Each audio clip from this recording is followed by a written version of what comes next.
at 3 p.m. on KHQA CBS. Dr. Oz is bringing healthy back. Transform your life. Weekdays at 9 a.m. Now, from across the tri-states, this is KHQA Sports.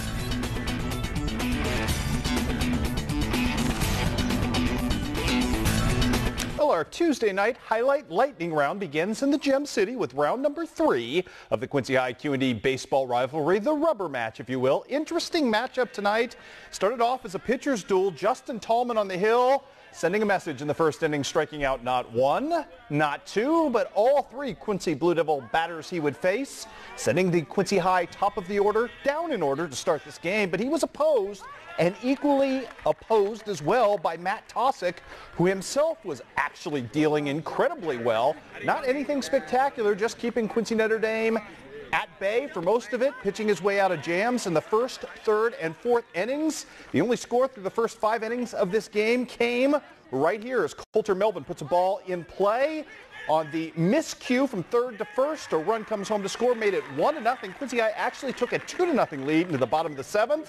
However, the Raiders scare out 3 runs late in this ball game and win in dramatic fashion, 3-2 your final, as Quincy Notre Dame takes the season series from their crosstown rivals. Elsewhere today, Griggsville and Unity going at it. Scary first inning in this one for Griggsville Perry fans, masked and all, and apparently something has happened to those highlights, so we'll advance on to the scoreboard. Apologies there. We'll try to get you those highlights in just a bit here. We can tell you that Griggsville Perry won 15-1, put 13 runs up in the first inning. Again, if I can't get you those highlights tonight or for the morning show, I will run them tomorrow night at 6. Do apologize. Little computer snafu, it appears right there. On the scoreboard tonight, Brown County, a winner over Greenfield, 12-5 was your final. Elsewhere in the docket, Macon and Hannibal going at it. A thriller today. Dalton Overstreet on the hill for the Pirates, pitching magnificently. Had 14 strikeouts, pitched 9 full innings. Remember, high school games go 7. He was pretty darn good. Austin Kirby, great play right there at shortstop, ranging and getting the jump. The Macon pitchers equally good in this as well. Mr. Patrick, Mr. Thrasher combining for 21 total strikeouts. This game a shutout until the 10th inning, and in the top of the 10th inning, Ethan Foster delivers what turned out to be the game winner right here. Nice piece of hitting for him. Drives home the only run of the ball game as Mr. Dalton Overstreet is a hard luck loser. 1-0 your final in favor of the Macon Tigers. Elsewhere on the Missouri docket tonight, Bowling Green is your emo champion as they beat Clopton. Final count. This one was 4-1. Also Marion County, too much for Novinger tonight, winning by a final count of 7-5. As the Marion County Mustangs get the win there as well. Let's do a little softball for you. West Hancock taking on a pretty darn good Rushville Industry team. Abby Shaw dealing early in this one, and she was well supported. This is Carly Mecklenburg, and this is a home run of the solo variety, leaving the yard, making it 1-0 at that point in favor of the Titans. More hitting from West Hancock to come in this one. Bailey Nagel stepping to the plate. RBI double scores Miss Mecklenburg, extended that lead out to 2-0. Then Lexi Dooley, who will be your student athlete of the week coming up tomorrow.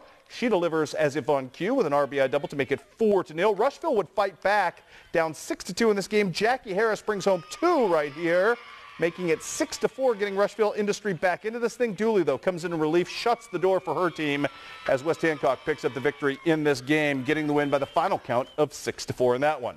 How about Payson Seymour and Unity going at it? Kind of a thrilling game there as well. Lissa Hull right here, starting things off for her team, tied up at 1 apiece. Nice piece of hitting for her to put herself into scoring position, and she would come home right here via the RBI machine, Haley Hickerson, who drives her home on the fielder's choice at that point. Emily Mass is going to extend her team's lead with 2 aboard. One's going to score on the smash to center. A second, though, is not enough to escape the strong arm of Miss Piper Obert, who guns her at home thanks to the nice tag there from Jordan Hildebrand.